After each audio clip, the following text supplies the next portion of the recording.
ತಾಯಿ ಕರುಣಾಮಯಳೇ ರಕ್ಷಿಸು ಭುವನೇಶ್ವರಿ ಧರೆಯೊಳಗವತರಿಸಿ ನೀ ಧರೆಯು ಧರಿಸು ತಾಯಿ ಕರುಣಾಮಯಳೇ ರಕ್ಷಿಸು ಭುವನೇಶ್ವರಿ ತಾಯಿ ಕರುಣಾಮಯಳೇ ರಕ್ಷಿಸು ಭುವನೇಶ್ವರಿ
ಜಗನ್ಮಾತೆ ದುರ್ಗಾದೇವಿ, ನಿನ್ನನ್ನು ನಂಬಿದ ಭಕ್ತರನ್ನು ರಕ್ಷಣೆ ಮಾಡೋ ಭಾರ ನಿನ್ನನ್ನೇ ಕೊಡಿದೆ ತಾಯಿ.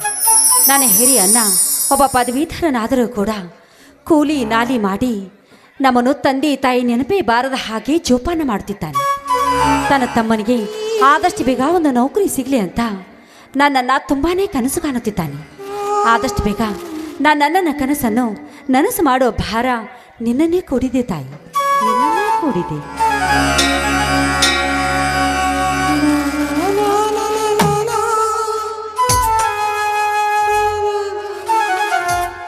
ತಂಗ್ಯವ, ಪೂಜೆ ಮುಗೀತೇನವ? ಪೂಜೆ ಮುಗೀತು, ಬಾನ ನಿನಗೂ ಪ್ರಸಾದ ಕೊಡ್ತೀನಿ.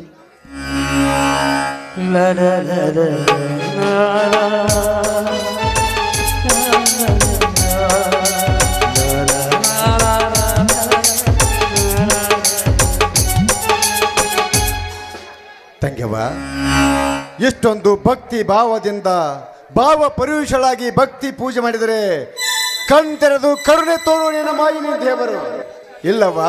ಇಲ್ಲ. ಕಣ್ಣು ಕಾಣದೆ, ಕಿವಿಯು ಕೇಳದೆ, ಬಾಯಿರದೆ ಮೂಕನಾಗಿರುವ ಈ ನಿನ್ನ ಕಲ್ಲು ದೇವರು ನಮ್ಮಂತ ಬಡವರನ್ನ ಕಣ್ತೆರೆದು ನೋಡೋದಿಲ್ಲವಾ? ಕಣ್ತೆರೆದು ನೋಡೋದಿಲ್ಲ. ಇಲ್ಲ ಅಣ್ಣ, ಆ ದೇವರು ನೀನು ಅಂದುಕೊಂಡ ಹಾಗೆ ಇರುವುದಿಲ್ಲ ಅಣ್ಣ. ನಮ್ಮ ಆತ್ಮ ಶುದ್ಧಿ ಭಕ್ತಿಗೆ ಒಲಿದು ಅವರ ಭಾವನೆಗೆ ತಕ್ಕಂತೆ ನಿಲ್ಲುತ್ತಾನೆ ಈ ಭಾವಚಿತ್ರದಲ್ಲಿರುವ ದೇವರು. ಅದು ಅಲ್ಲದೆ ಈ ಬಡವರ ಬಾಳಿಗೆ ಆತನೇ ಭಾಗ್ಯದಾತ.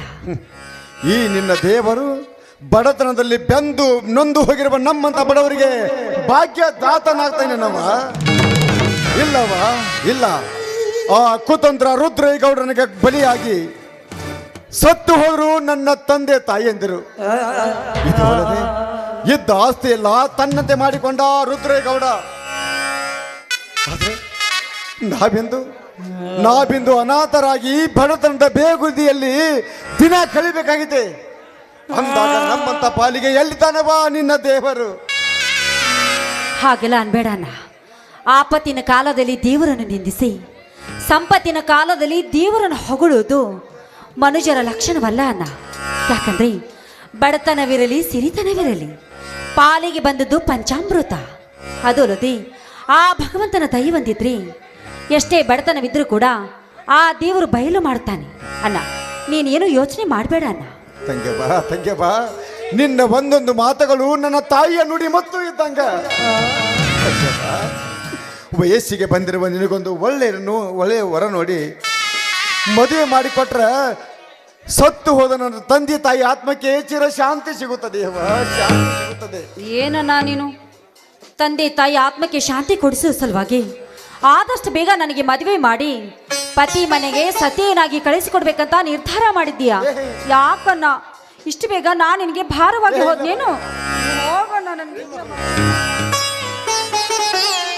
ತಂಗೆವ, ಈ ಅಣ್ಣಂದರಿಗೆ ನೀನು ಯಾವತ್ತೂ ಬೇಸರ ಆಗೋದಿಲ್ಲವಾ? ತಂಗೆವ, ನೀ ನಮಗೆ ದೇವರು ಕೊಟ್ಟ ತಂಗಿ ಅಂತದ್ರಾಗ ನಿಮ್ಮ ಅಣ್ಣನಿಗೆ ಎಂದಾರು ಬೇಸರ ಆಗ್ತೀಯಾ? ಇಲ್ಲ ತಂಗೆವ, ಬಂಗಾರ ಮನೆಯಲ್ಲಿರೋ ಅದಕ್ಕೆ ಏನವ ಬೆಲೆ? ಅಕ್ಕ ಸಾಲಿಗನ ಸುತ್ತಿಗೆ ಪೆಟ್ಟಿಗೆ ಬಾಗಿ ಅದು ಆಭರಣವಾದಾಗ ಹೆಣ್ಣು ಮಕ್ಕಳು ಅದನ್ನು ತಮ್ಮ ಕೊರಳಿಗೆ ಹಾಕಿಕೊಂಡು ಅಲಂಕೃತವಾದಾಗ ಮಾತ್ರ ಆ ಬಂಗಾರಕ್ಕೊಂದು ಬೆಲೆ. ಹಾಗೆ ಹೆಣ್ಣುವಾದವಳು ತವರ ಮನೆಯಲ್ಲಿ ಹುಟ್ಟಿ ಗಂಡನ ಮನೆಯಲ್ಲಿ ಹೋಗಿ ಗಂಡನ ಆಜ್ಞೆ ಮಾಡಿ ಅತ್ತೆ ಮಾವರ ಸೇವೆ ಮಾಡಿ ನಾಳೆ ಹುಟ್ಟುವ ಮಕ್ಕಳಿಗೆ ಲಾಲನೆ ಪಾಲನೆ ಮಾಡಿ ಆ ಮಕ್ಕಳಿಗೆ ಒಳ್ಳೆಯ ಶಿಕ್ಷಣ ಕೊಡಿಸಿ ತನ್ನ ಜೀವನವನ್ನು ಪಾವನವಾಗಿಸಿದಾಗ ಆ ಹೆಣ್ತನಕ್ಕೊಂದು ಬೆಲೆಯವ್ವ.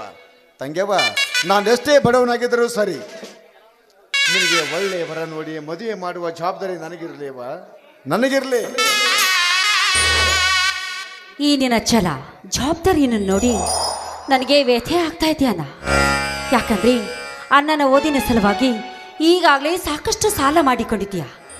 ಮತ್ತೆ ನನ್ನ ಮದುವೆ ವರದಕ್ಷಿಣೆಯ ವರೋಪಚಾರ ಅಂತ ಎಲ್ಲಿಂದ ಹಣ ತರ್ತೀಯ ಅಣ್ಣ? ಅದು ಅಲ್ಲದೆ ನೀನು ದುಡಿದಿರೋ ಹಣದಲ್ಲಿ ಮನೆತನದ ಖರ್ಚಿಗೆ ಸಾಗಲುವುದಿಲ್ಲ. ಅದು ಅಲ್ಲದೆ ವರದಕ್ಷಿಣೆ ಇಲ್ಲದೆ ನನ್ನನ್ನು ಮದುವೆ ಮಾಡಿಕೊಳ್ಳೋದಕ್ಕೆ ಯಾವ ಗಂಡು ತಾನೇ ಮುಂದೆ ಬರುತ್ತಾನೆ ಈ ಸಮಾಜದಲ್ಲಿ? ಅಲ್ಲ, ನಾನು ಹುಟ್ಟಿದ ತಕ್ಷಣ ನಾನು ಹೆಣ್ಣು ಅಂತ ಗೊತ್ತಾದ ಮೇಲೆ ಅವತ್ತೇ ನನ್ನ ತಂದೆ ತಾಯಿ ನನ್ನನ್ನು ಸಾಯಿಸಿಬಿಡ್ಬೇಕಿತ್ತು.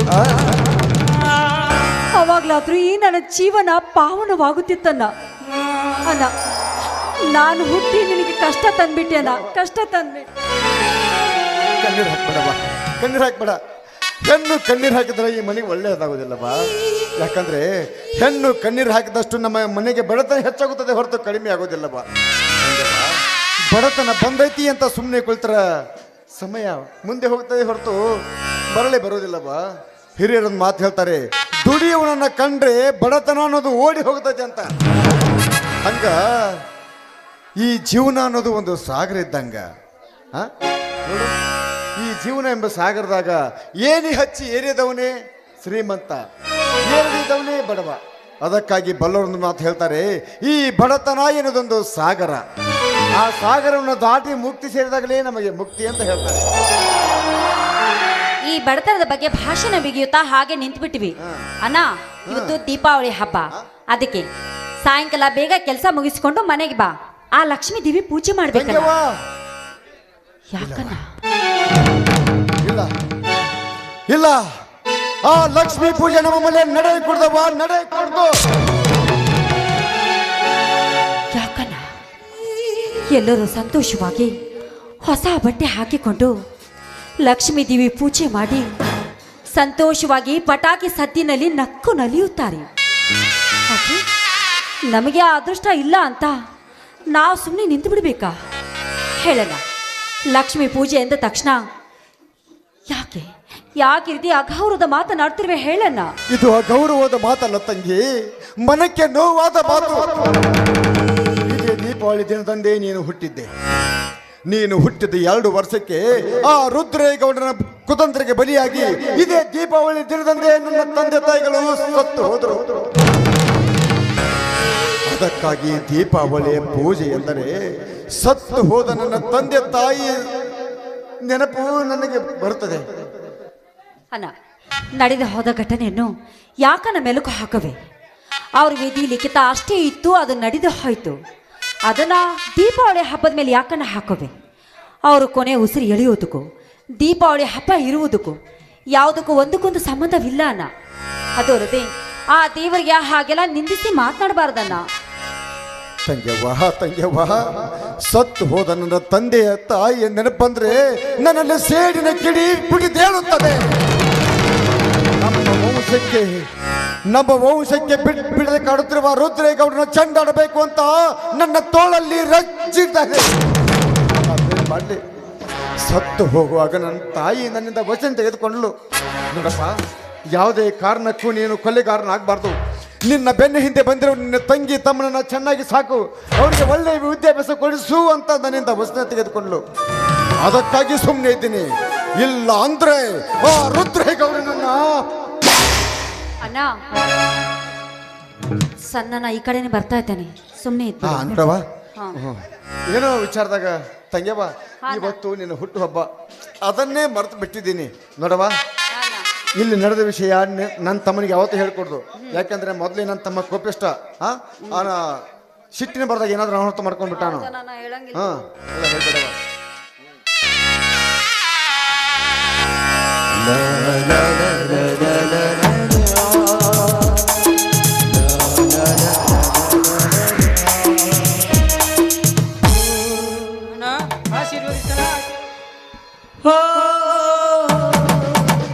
ಎದ್ದು ಹೇಳ್ತಮ್ಮ, ಆ ಶ್ರೀರಾಮಚಂದ್ರನ ಹಿಂದೆ ಲಕ್ಷ್ಮಣ ಇದ್ದಂಗ ಈ ಕಲಿಯುಗದ ರಾಮನಿಗೆ ನೀನೇ ನನಗೆ ಸಾಗತ್ತೆಯಪ್ಪ.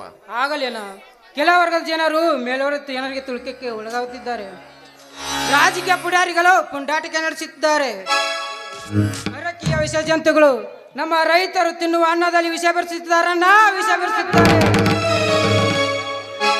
ಅಂತವರಿಗೆ ಒದ್ದು ಬುದ್ಧಿ ಕಲಿಸಬೇಕಾದ್ರೆ ಆ ಕಾರ ಮಕಾರ ಉಪಾರ ಹೆಸರಿನಲ್ಲಿ ದುಷ್ಟರ ಸಂಹಾರಕ್ಕಾಗಿ ನಾನು ಪೊಲೀಸ್ ಅಧಿಕಾರಿ ಆಗಿವೆನಾ? ಇದು ನಿನ್ನ ಪಾದ ಮೇಲೆ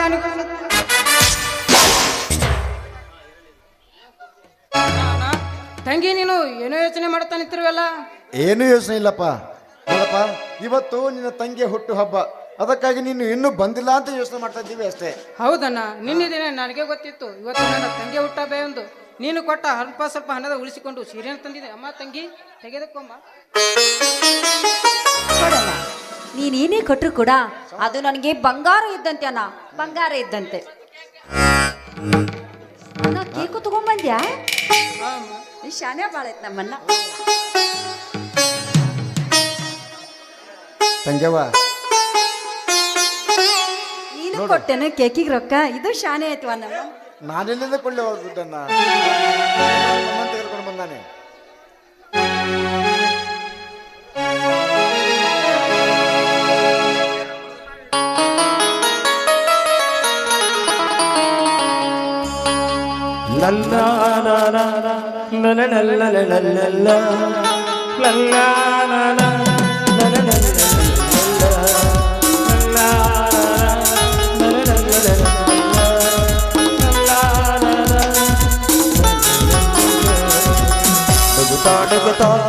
ಬಾಳು ನೀರು ವರ್ಷ ಹೀಗೆ ಇರಲಿ ಇರಲಿ ಹರುಷ ಹರುಷ ಬಾಳಿನ ದೀಪ ನೀನೇ ನಗು ದೇವರ ದೀಪ ನನಗೂ ನಗುತ್ತಾ ಬಾಳು ನೀರು ವರ್ಷ ಹೀಗೆ ಇರಲಿ ಇರಲಿ ಹರ್ಷ ಹರ್ಷ ಉಲ್ಲಾಸದ ಶಿವ ದಿನ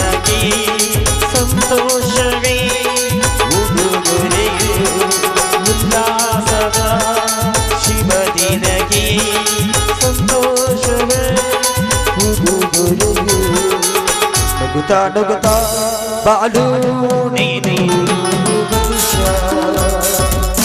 ಎಂದು ಹೀಗೆ ಇರಲಿ ಇರಲಿ ಹರ್ಷ ಹರ್ಷ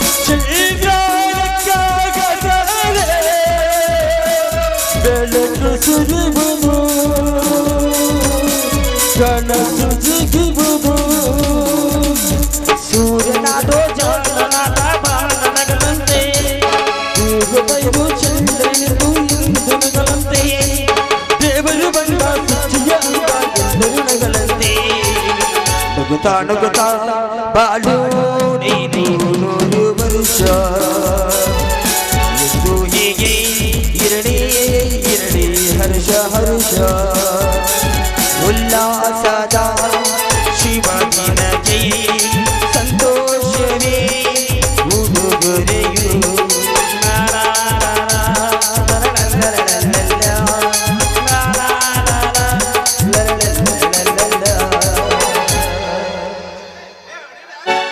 ಅಣ್ಣ ಇದೇ ಸಂತೋಷಕ್ಕಾಗಿ ಒಂದು ಹಾಡನಾದರೂ ಹಾಡನ.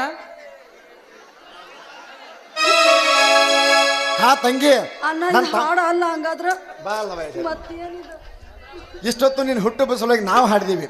ಈಗ ಸಂತೋಷದಿಂದ ನನ್ನ ತಂಗಿ ಹಾಡ್ಲಿ ಅಂತ ಹೇಳಿದಾನೆ ಅವನು. ನಾವೆಲ್ಲರೂ ಸೇರಿ ಹಾಡೋಣ. ಹಾ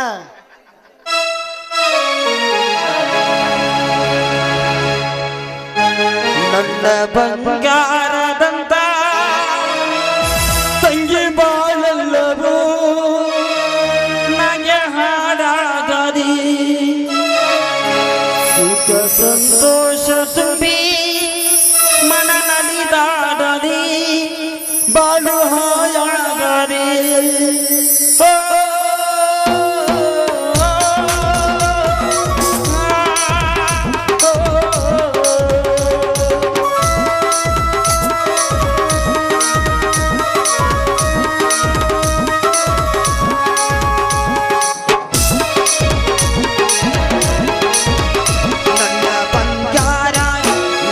ಬಂಗಾರದಂತ ತಂಗಿ ಬಾಳಲ್ಲವು ನನಗೆ ಹಾಡಾಗದಿ ಸುಖ ಸಂತೋಷ ತುಂಬಿ ಮನ ನಲಿದಾಡದಿ ಬಾಳು ಹಾಯಾಗದಿ ದೈವ ತಂದಂತ ವರ ನನ್ನಲ್ಲಿ ತಂಗಿಗೆ ದೈವ ತಂದಂತ ವರ ನನ್ನಲ್ಲಿ ತಂಗಿಗೆ ನನ್ನ ಬಂಗಾರದಂತ ತಂಗಿ ಬಾಳಲ್ಲವು ನನಗೆ ಹಾಡಾಗದಿ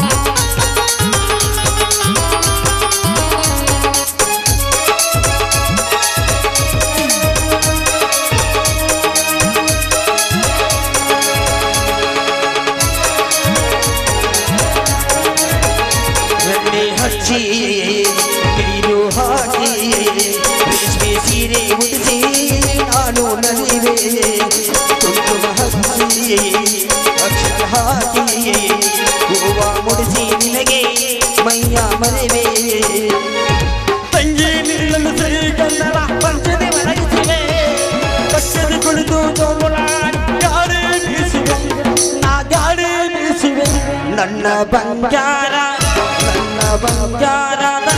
ತಂಗಿ ಬಾಳಲ್ಲವು ನನಗೆ ಹಾಡಾಗದಿ ಸುಖ ಸಂತೋಷ ತುಂಬಿ ಮನ ನಲಿದಾಡದಿ ಬಾಳು ಹಾಯಾಗದಿ ದೈವ ತಂದಂತ ವರ ನನ್ನಲ್ಲಿ ತಂಗಿಗೆಂದು ದೈವ ತಂದಂತ ವರ ನನ್ನಲ್ಲಿ ತಂಗಿಗೆಂದು ನನ್ನ ಬಂಗಾರದಂತ ತಂಗಿ ಬಾಳಾಗದಿ ನನಗೆ ಹಾಡಾಗದಿ